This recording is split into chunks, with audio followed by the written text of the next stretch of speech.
Welcome, everybody. I'm Beth Wingate, president of Lofell Consulting Group, an APMP fellow, former CEO of APMP International, and former president of the APMP National Capital Area chapter. I've been with Lofell Consulting for 13 years and previously managed proposal centers for Lockheed Martin and MSD. I've managed proposals for small, mid-size, and large government contractors for over 30 years, including training teams in proposal best practices, writing sections of the APMP body of knowledge, and co-writing 6 books on capture and proposal best practices. Lisa Pafe is also an APMP fellow, a PMP, and vice president of Lofell Consulting Group. She also has 30 years of experience in project and proposal management, marketing, business development, capture, training, and has been with Lofell Consulting for 9 years. Lisa served as president, vice president, and speaker series chair of the APMP NCA chapter. Let's jump into the content of our discussion today, Lisa. Okay, great. Welcome, everyone. It's so great to have so many people joining us today. This seems to be a very popular topic, which goes to the kind of common knowledge that stories are something that we're hardwired to respond to, and that attract us and make us happy. So I hope to make everyone happy today with more information of how to use stories in your proposals. So we're going to have a little conversation about proposal stories. Beth is going to lead that, and then I'll jump into 10 proposal story tips that you can put to use right away on your bids that you're working on and in the future.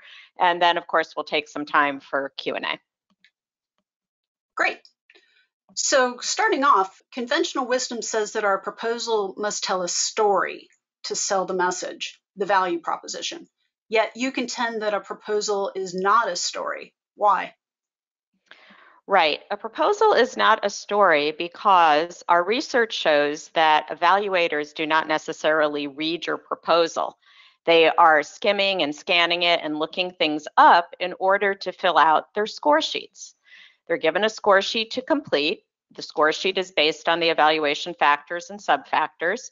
In the federal space, at least, they may only evaluate the information tied to those evaluation factors and subfactors. And they're looking for strengths, weaknesses, deficiencies, and risks in order to complete their score sheet and give you your overall score or rating. So if an evaluator is given a score sheet to complete, their first instinct is to look at the score sheet and then look up items in the proposals in order to fill out the score sheet. In addition, they may be assigned only one piece of the proposal to review. They might be assigned factor 2, subfactors 1 and 2. So that means they're not going to start at the beginning of your proposal. They're not necessarily going to read your executive summary. They're going to jump into the proposal, and that creates what we call multiple entry points into the content. We can't assume that the evaluator is going to read the proposal from executive summary page 1 through all of your appendices. They're going to enter at a certain point in the proposal that makes sense to them, usually tied to how they're going to fill out their score sheet. In addition, because their score sheet is going to contain certain words, like I'm evaluating this proposal to see if your management approach is effective and efficient, they may actually use automation to skim through the proposal and look up keywords that they're interested in, like effective or efficient, or keywords tied to a statement of work or performance work statement task. So we cannot assume that they will read this proposal like a novel. It's more like an encyclopedia or dictionary to look things up and complete their score sheet. Okay. So how do multiple entry points impact our proposal writing? Yes, this is something that we quite often do not think about when we are writing and reviewing our proposals. So we have to look at a proposal and figure out logically, how might a government evaluation team, source selection evaluation board, break this proposal up, especially if the content is pretty voluminous or complex and they're going to assign it out to certain teams. So we have to make sure that each section that we believe might be broken out, so that might be technical approach, management approach, transition plan, resumes, past performance, stands on its own. and doesn't have extensive cross-referencing or hyperlinks to other parts of the proposal that evaluator may not have any access to. And that means too that we have to repeat certain key content. That doesn't mean be redundant, that doesn't mean repeat it exactly. But if you have a discriminating strength that is tied to your technical approach, it might also be tied in some way to your management approach. So you might repeat that discriminating strength in a different way. We certainly cannot put all of our discriminating strengths, our value proposition, into the executive summary and call it a day, because the executive summary may never be read. And in the federal space, if it's not specifically mentioned in the evaluation factors, it cannot be scored. So you talked about scanning and skimming. How does that impact our proposal writing? So this is very, very important in our modern world of many, many distractions and information overload. So modern readers skim and scan. They only stop to read something in detail when it catches their attention, like a good story, right? Or something that jumps out in the text. So we want to really think about the look and feel of our proposal. We want to make sure we avoid dense text, that we don't break up. You know, there are lots of ways to break up your text. It doesn't have to just be graphics. It can be lots of other ways, white space, icons, bullets, tables. So we have to find ways to break up the text, making it easier to skim and scan, breaking it up almost like sound bites. And some of those sound bites are going to attract the reader to read more. We also want to make sure that we're properly cross-referencing our proposal in the headings and subheadings. So when the evaluator looks through the table of contents, they see all the cross-references to Section L, the instructions, Section M, the evaluation factors, Section C, the statement of work. And if they want to find something, they can click on that table of contents heading and go straight to it. So creating almost a compliance matrix or cross-reference list that way will make it much easier for the evaluator to skim and scan through the content they want. Also, be careful about your graphics.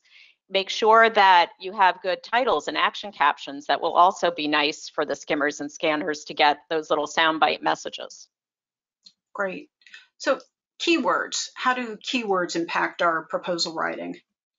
Yes, so keywords definitely are going to impact your proposal writing, because government evaluators more and more are using automated tools to check compliance, to search for content, to even score the proposal for strengths, weaknesses, deficiencies, and risks. Even if they're not using a automated software tool package, like there's some of those available out there and there's some that are homegrown, at the very least, they're going to use the search function in Microsoft Word or in their PDF to look for key content. Could be things on their score sheet, it could be keywords from the statement of work, because they're trying to be efficient. They're trying to quickly find the content they need to score this proposal. So always look at your proposal and see, is it searchable for keywords that the evaluator is going to have on their score sheet, and avoid putting content into unsearchable formats. So many of us, because our proposals are page limited, we think, well, I'll create a graphic and it will have about 1,000 words in it, which isn't very attractive in the first place. But if the evaluator is trying to search for the keywords and they're all in the graphic, the evaluator cannot find them because we've created a JPEG. So, I mean, you can avoid that somewhat by creating tags and things in your proposal, but just be aware of it, because if something is not found, it is not there. Exactly. So you write that a proposal is not a story, but it should contain stories. What do you mean by that? Well, stories are attention grabbers, especially for the skimmer or scanner. They're going to stop to read an interesting story. We're hardwired that way. Human beings love stories. And although your proposal is not a story, stories within the proposal make it better. So every part of your proposal, I'm not saying have a story on every page, but every major part of your proposal, maybe a key aspect of your solution, a key aspect of your management approach, should have stories. And stories could simply be explaining lessons learned from similar projects, problems you solved for other customers, risks you mitigated, all of which have to be relevant, of course, to the solution that you're proposing for this customer. But remember, stories create what's called sticky memories. And so when that evaluation team gets together to discuss their findings, facts and figures, sure, they're important for substantiating your features, making sure you have proven benefits. But what really sticks in people's minds? A good story. And if we can create these good stories, they could be stories about our company, they could be stories about our employees. We can use them throughout the proposal, not simply in the technical management approach, but also in the resumes and in the past performance. Okay, so really making it relatable to people. Mm-hmm. Yep. What makes a good story? So a good story is going to be one that will create these sticky memories, and we want that sticky memory to be of your discriminating strengths, of course. So always begin your story with a problem, an issue, a risk, something that's relevant to this customer. And what could really be an attention grabber if it's a problem or a risk they haven't thought of yet, and you've already proactively thought about it. So they might not have recognized this as a problem, or it might be a problem that they're very aware of, but they don't have a solution to. And as you discuss how you solve this problem for another customer, of course, you want to explain why that's relevant to them. Now, because of this lessons learned, this problem solved, this risk mitigated, you can perhaps take preventive measures to prevent a problem instead of having to correct it afterwards. You could maybe save time, you could maybe save money, you could reduce risk. So all of these stories will have benefits to them. You want to be careful not to make it seem like your company is the hero, like you're patting yourself on the back, but tell the story more as one of collaboration and working with your customers to collaboratively and in partnership mitigate a problem, manage a risk, etc. It's even better if you can back up that story with a corresponding customer quote, a kudo from a customer or a comment from your CPARs that relates to the story. That would be a nice touch. And always give attribution when you do that. Don't just make it be, a customer. Have the person's name and title. And the other part that makes a story good is if you do weave some emotion into it. You can show a struggle. You could show frustration. You could even show a little bit of humor. Right. And we've had a couple of questions. Yes, we are on slide 8. We're having a conversation about the proposal stories right now. And our next slide will be about the 10 proposal story tips. So your screen has not hung up. So Lisa, you talked about what makes a good story. Where do we find those stories? Where do those come from? Yep. So one of the best ways to find good stories comes by training your project and program managers properly. As part of your training to involve them in the business development life cycle, explain to them that not only do you need all the facts and figures that you're going to use for proof points in your proposal, you need stories. And they're going to have stories. Have them document those stories in their progress reports and performance review meetings with their customers. Even if the customer doesn't ask them to document the story, do it anyway. Tell the story, what were the issues we solved this week? What were the problems we solved? What was the performance standard we exceeded? That way they don't have to create something new. It's already part of their progress report to the customer. And then train them whenever they have these good stories, especially if there's corresponding proof points, to put it into some shared repository of yours so that it's easy to find, or have them plop it onto a spreadsheet that you're keeping of good stories. So that's one way. Train them to save all their customer kudos. So every time they get an email from a customer or jot down, maybe they're in a meeting with a customer, they can jot down what the customer said, put that in the repository. And then the other way is by interviewing employees. And you're going to interview this, we'll talk about that under the 10 tips, but stories can be about your company in general and something you did, but stories are even better with heroes, right? And your heroes are your employees. So you want to also interview your employees for good stories that you can tell in your proposal.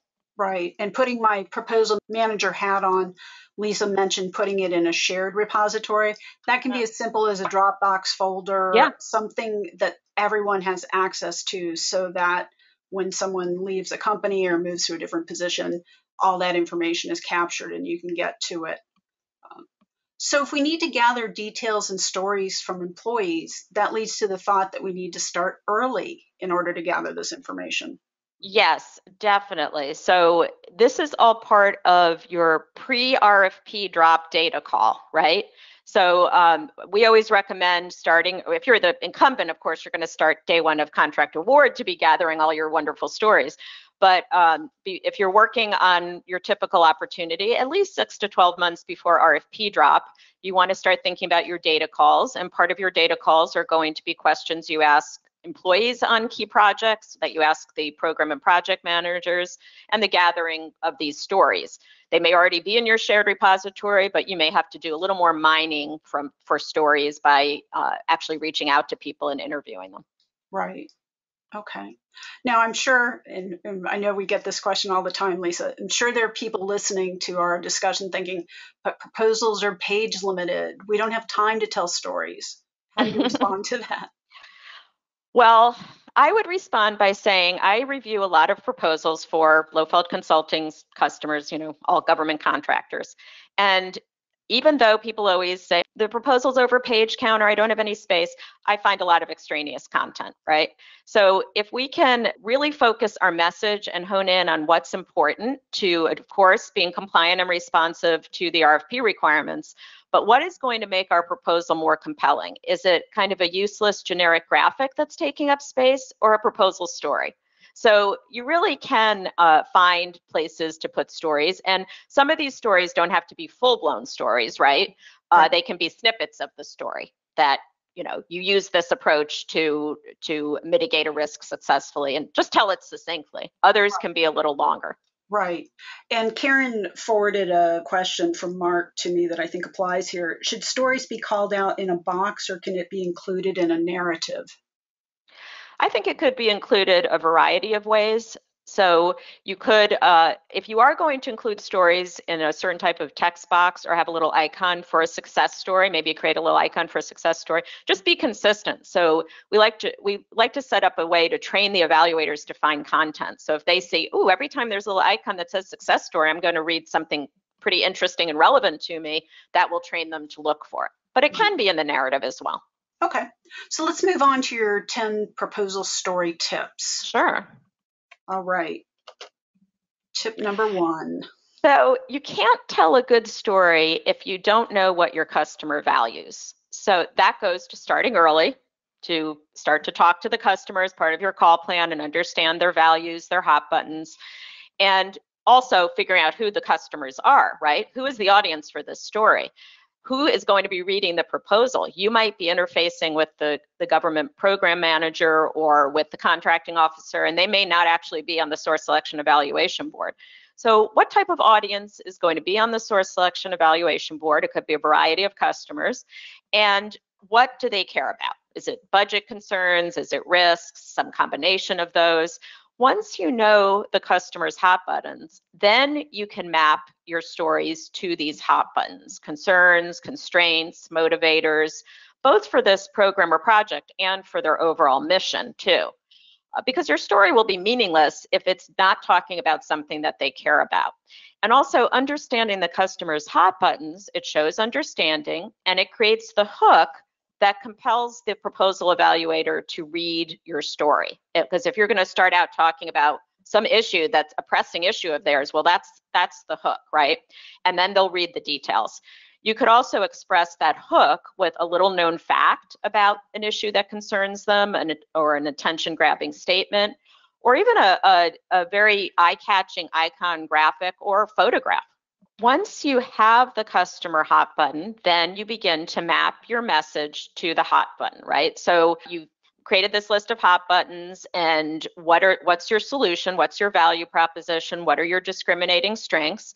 And then once you've mapped your message to the hot buttons, start to think about ways that you can demonstrate a clear and relevant outcome for them. So if we offer you this agile software development methodology to address this problem you're having with your waterfall approach, what is going to be the actual outcome? And can you also quantify that outcome in some way and substantiate it? So a great proposal story is going to leave your audience with something. It's going to leave them with a lesson learned, a relevant problem solved, a risk mitigated. And so you want to think to yourself, what should the evaluator conclude after reading this story? You want them to, of course, conclude that you all have the best and most effective discriminating approach. Right. But remember, business stories have to have clear outcomes. And we want to provide a relevant and thought-provoking message to them with actionable points that compel the evaluator to read your content and understand how your solution is going to solve their problem, mitigate their risk, or help them exceed standards or deal with constraints, whatever the issue is. So I like to say mine for stories. Stories might not always be apparent. And so the first place, of course, to look is for corporate experiences. And I mentioned training your program and project managers to recognize and document good stories. If you try and talk to them 6 months before RFP drop and they're trying to remember a story that happened 3 years ago, that's not going to be very effective. So we have to train them, maybe even create a little template for them to gather the story details on, right? So a good story has to have a challenge or a problem, a solution, which is, of course, your company's solution, and an outcome, which is going to be the benefit to this customer reading your proposal. What's the benefit? The difficulties encountered in crafting this solution tell the evaluator a lot more about your company than just saying, oh, here's our approach to blah, blah, blah, right?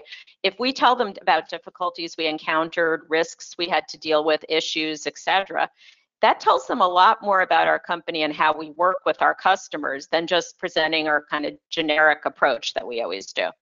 And then, the icing on the cake is the outcome that we've achieved, the benefits that we've achieved. And this sparks more confidence in your offerings and also in your values that you would work so hard to go above and beyond to solve this problem. And what we want to do, of course, is increase the evaluator's confidence in our prospective ability to perform on this contract. So a good story helps to build that confidence, and your business, your company or your business's real life outcomes that have occurred, that really conveys a message to the evaluator of trust, of partnership, and a discriminating value proposition. But we don't want to just stop with company stories. I said a good story has a hero. The heroes are the employees.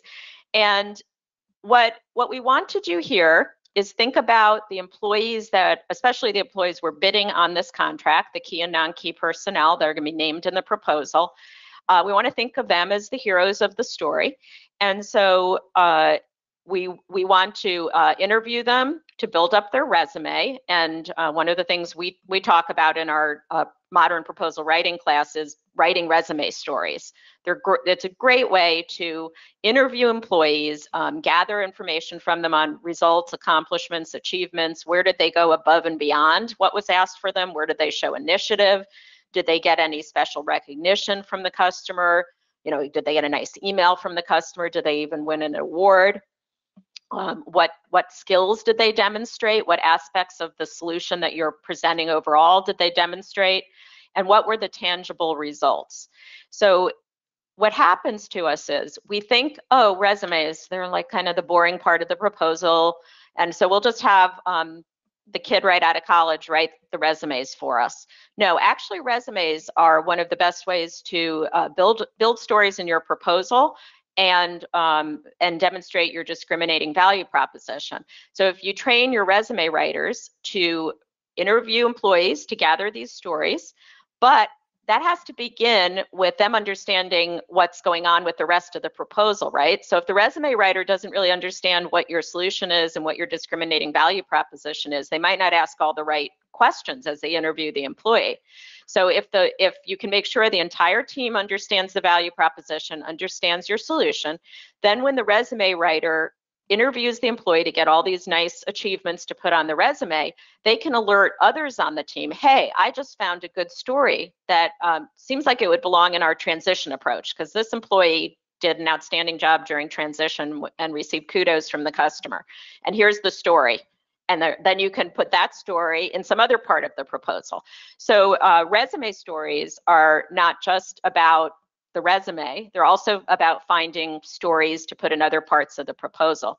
And remember, when you put them in the other part of the proposal, make sure to name the person, explain their role on the project. Hey, this person is bid as our SME or whatever it is, because character-driven stories help the reader, the evaluator, to understand better and to remember better. If you name the person, that will help them remember better. So that brings up a good point. Remind the employees or tell folks to save those emails, those kudo emails. Yes. Send them in to the project team.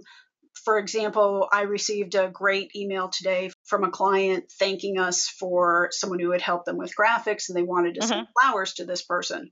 First thing I did was put that in the kudos folder. Right, exactly. So yeah, we've got to train everyone working in these projects and programs to save these customer kudos, and if they're oral, to jot them down. Right. The next tip is that our stories should highlight a struggle. Yeah, the struggle is real, right? Authentic storytelling, really telling about a struggle, is key to gaining trust from the evaluators and building their confidence. So we don't want to try and fool them by being over the top, right? I've seen some companies do this where they try to make themselves seem like they're the best and they're kind of looking down on everyone else. So make it real. Tell a real story from a project or a program. Doesn't need to be elaborate. And if you can make it a genuine narrative with real struggles, that is more likely to connect with the evaluator because they see the truth of it rather than boasting or or saying how great you are, how you're the thought leader, etc. And in highlighting the struggle, it's okay to show challenges you faced or even initial failures you faced in crafting the solution, because that does help to create that emotional connection of the story. Remember, I said earlier that stories should have some emotion, and it could also reveal admirable characteristics about your company and your employees, like being innovative, being resilient. All right, and then although we're highlighting a struggle, we don't want to be like patting ourselves on the back and that we're the hero, we're the best, no one else, can rise to the heights that we can rise. We're trying to show how something you encountered affected the entire team, you and your government customer, and what you learned. And in avoiding making yourself the hero, you could include your customers in the story, right? And talk about how you worked with their SMEs or their program management folks. How did they contribute to both the struggle and the solution and the outcome that was achieved? So, and in doing that, we'll show partnership, which of course the government wants. We'll show collaboration, we'll show connections, and that also creates that immediate gut response in the reader, that emotion that makes your story more memorable. This next tip ties in nicely with the question about page count, right? Avoid irrelevant details. Most of our proposals contain a lot of irrelevant details. Some of that comes from not understanding the customer. So we don't really understand what their hot buttons or issues are. So we try to kind of talk about everything, which will include things they don't care about. Or maybe we copied and pasted content from another proposal, and that proposal specifically spent a lot of time talking about a topic because that was of importance to that customer, not to this one. So it's the same way with our stories. We want to set parameters to develop an engaging story, but we want to avoid going on and on with irrelevance, redundancy, etc. So set the scene. What was the problem? What was the issue encountered? And also, part of setting the scene is establishing why you're telling the story. The why demonstrates understanding. So you're telling the story because you know that this customer has the same risk or the same constraint or whatever it is. And then guide the audience through the narrative succinctly and hook them at the end with the outcome. So we don't want them to start reading the story and wonder why you're telling it, right? So it all goes back to, yeah, and get lost on the path. And it all goes back to understanding the customer and what they care about. So I say avoid irrelevant details, but don't forget the evidence. So in general, in your proposal, when you are developing your features and your benefits, you must have proof. Because if I tell you that I'm going to save you money, and I don't tell you how much money, in what time frame I'm going to do it, and I don't tell you where I've done that for others, well, that's not going to be enough substantiation. So proof is substantiation of the outcomes that you're sharing in this story. So if the story illustrates that you deliver software code ahead of schedule, quantify what ahead of schedule is and prove it by citing contracts where you've aggregated the data and on average you're 20% ahead of schedule. Another type of detail might just be in being more specific, telling more about the how, which a lot of times we fail to do in proposals. How exactly did this happen? Take more of an open book approach. So this could tie back to not making yourself the hero. Maybe your small and disadvantaged business suppliers were very key to performing some aspect of the work or supplying some commodity. So talk about how that happened, especially if these same companies are going to be trusted partners in the solution that you're presenting to this customer. And it's little details like that that could make a story interesting. And that goes back to your point about starting early. You can't find those detailed proofs at the drop of a hat. You need to have them somewhere where you can get them. Definitely. So the ninth tip is showing relevancy and usefulness. So this is a problem we encounter many times in our past performances when we're trying to show relevancy and usefulness. So just because you performed this same or similar task for another customer, how is that useful to this customer, right? Because just because you performed it, that doesn't mean that you had a positive outcome, that you were particularly good at it, or any of those things that they're looking for. So what problem or issue did you solve, as that you're telling about in your story, that contributes to your prospective ability to perform on this contract and reduces things the government doesn't want to have to deal with, like schedule delays, cost overruns, quality issues. So what risks did you mitigate or manage that this customer will face? Did an innovation described in your story become a best practice now for your company that yields positive and useful results? So always think of it's not just what and how, but in doing this, how is this now useful to this prospective customer? And remember, I always tell this when I'm training, simply saying you are unique does not mean you are useful, right? You could be uniquely useless. So make sure that you're explaining why this is useful to them. Just don't use the word unique. Yes, do not use the word unique unless you truly could prove that you are unique. Exactly. And I know we're all snowflakes and we're all unique, but. So the final point goes back to substantiation, and the best substantiation is going to be customer kudos, especially if the evaluator knows this customer or would consider them trustworthy or someone that they respect. So that circles around again to training everyone on the program and project team to keep customer kudos. Written and oral in your shared repository.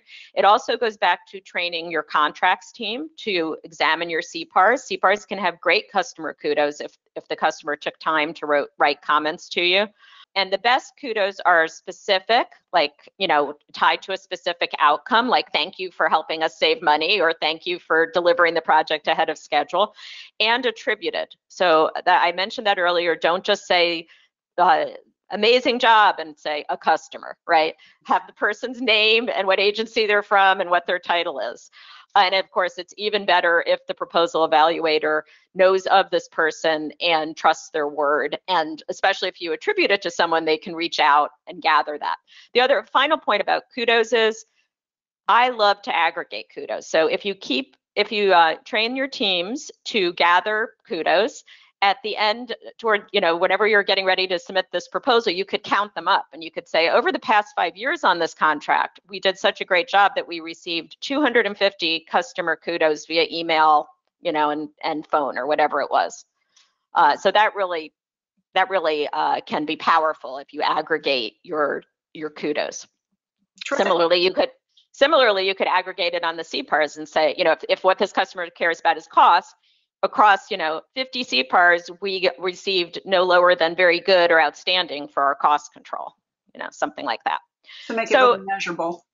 Yeah, and one more thing before we turn to the Q&A, there's an excellent book that I recommend to folks if you're interested in good business storytelling. It's called Power Cues by a gentleman named Nick Morgan.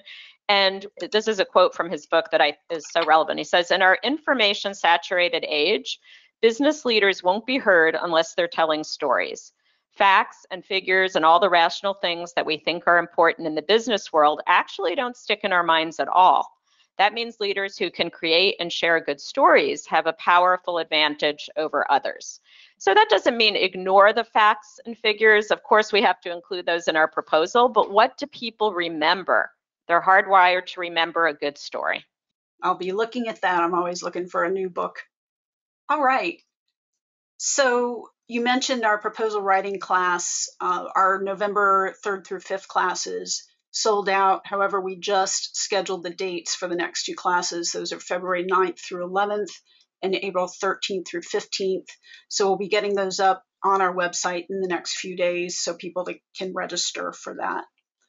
Yes, and in that class, we do talk about the concept of stories, and we have a lot of hands-on exercises, including writing those resume stories that I mentioned that can go on the resume or throughout the proposal. Okay, good. So real examples. So let's move on now to our Q&A session. So we've gotten a number of questions, and Karen, thank you, has been sending them to me. I have them on my cheat sheet iPad to my side. We're going to start out with a couple of them. You mentioned at the beginning of the presentation that evaluators score your proposals looking for strengths, weaknesses, deficiencies, and risks. What advice would you offer a client about how to present strengths in a proposal? How should they be composed, and how should they be presented visually so that even a sleepy evaluator can't miss them? Okay, so that's another thing that we teach in our proposal writing class is forget about win themes. The government evaluator does not mark on their score sheet, wow, those were great win themes. And when you get your customer debrief, they don't say, hey, you had 7 win themes. What they're looking for is strengths. And of course, we don't want them to find weaknesses, deficiencies, and risks. We recommend writing strength statements that begin with the customer and their objective and contain your feature, your proven benefit, and what makes it a strength. Why does it have merit to this customer? Is it because it exceeds a requirement that they have? Is it because it significantly reduces their risk or improves their outcomes? And when you craft those strength statements, you could show them in your proposal in a variety of ways. You could use them instead of theme boxes that you might have your traditional win themes in. You could have the strength statement. You could have icons next to your strength. You could put them in call out boxes. Lots of ways to show your strengths. Sort of related to that, Christian asked, is it more powerful to start with a story before the approach or after? I think the story could be in either place. If the story is really key to showing your understanding, and I always recommend present your understanding, then the approach. So if the story is key to the understanding, why you understand these risks better than anyone else, put it in the understanding, even before the approach. If it works better as you're telling how you do something, and you want to say, for example, we encountered this situation and here's what happened, it could go in the approach as well. Okay.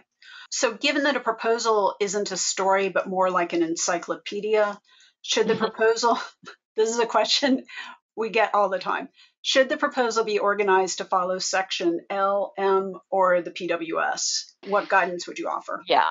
So the government evaluator in the federal space must evaluate your proposal based on the evaluation factors and subfactors and their order of importance. That their score sheet is based solely on M. However, to write a compliant and responsive proposal, we've got to start with L because L is the instructions. So what we recommend is you begin with L to make sure you can be compliant and responsive, but then you're going to look at the evaluation factors and map those back into your outline. The mapping might be simple if L and M match very well, which may or may not be the case. If it doesn't map that easily, you may have to create more headings and subheadings within your outline, or you might have to just make sure that your writing templates and your annotated outlines contain the keywords that the evaluators are going to be looking for so they can find things. But always start with L for compliance and responsiveness, map M in, and of course, you're going to have to map any other requirements from the statement of work or performance work statement. Okay. And Kavita asks, do you recommend using the word strength when presenting it? For example, a key strength of our solution is blah, blah, blah.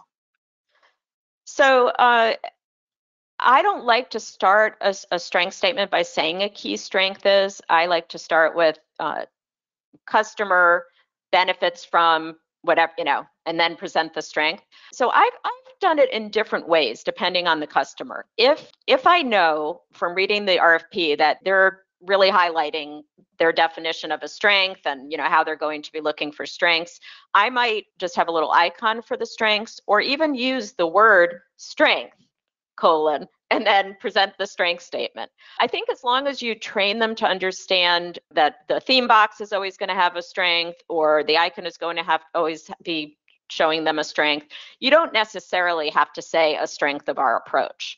You could do it with other pointers to the strength. Okay. And Elsa's asking, how do evaluators read proposals on paper, electronically? I'd like to understand how this might affect cross-referencing.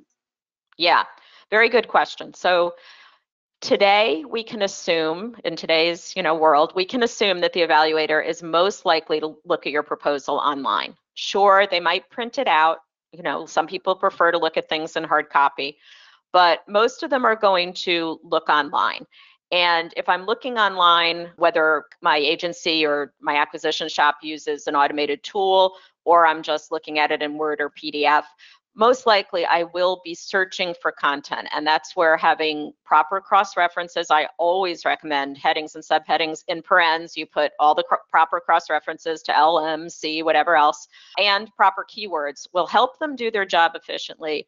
Avoid evaluator frustration because they'll get frustrated if they can't find content, and avoid you getting a debrief where they claim they didn't find something and you say, oh, but it was on page 42.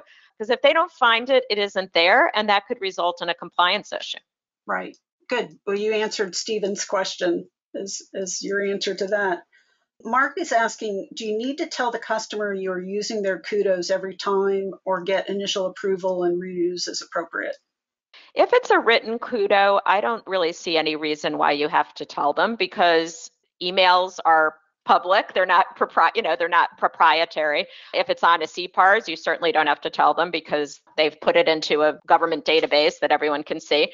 If it's an oral one, you might want to ask permission. If they were in a meeting and they told you that you were wonderful and thanked you profusely, you might just circle back with them and say, I jotted down your compliment. Is it okay if we use that in a proposal and attribute it to you? So that might be safer since they didn't, it might have been a private a private project meeting. Yeah. So I think it depends on the situation, or if if a customer is particularly sensitive. And chances are the government evaluator, if they see a kudo with a name and a title, they're not going to reach out unless they know the person, most likely, because they have enough to do. But it just makes it seem more specific and real if you give a real name rather than just saying a customer said this. Right. Or maybe worst case, project manager XYZ program. If for some reason if you can't use their name, but also it also just seems more real and it avoids them thinking, oh, did they make that quote up because they didn't even give me a name? It was just or if you say, oh, a representative comment from a customer, they might wonder if that's real. Right. Tyranda asks, if your business is more staff augmentation versus solutions, what would be the best approach for story writing? Any recommendations? Oh, I think staff augmentation, you could have a lot of good stories. Of course, the biggest risk for staff augmentation is not finding the right staff quickly and retaining them. So you could tell many stories about difficult situations you encountered. A customer asked you for a specific type of person, very hard to find that type of person in today's market. Here's what you did, here's how you solved the problem. Ways that you're proactive by proactively pre-qualifying employees, comparing your retention rate to others, and then telling specific stories about how you retained your employees. And you could even have quotes from employees about how great you are and why they enjoy working for your company. So I think even staff augmentation can have many stories. And people always say, oh, staff augmentation, we're not going to be able to come up with a strength. Remember, a strength is a way your solution has merit, either because it exceeds a requirement or significantly reduces risk. And maybe your approach to staff augmentation significantly reduces performance risk. And so that's kind of the theme for your discriminating strengths.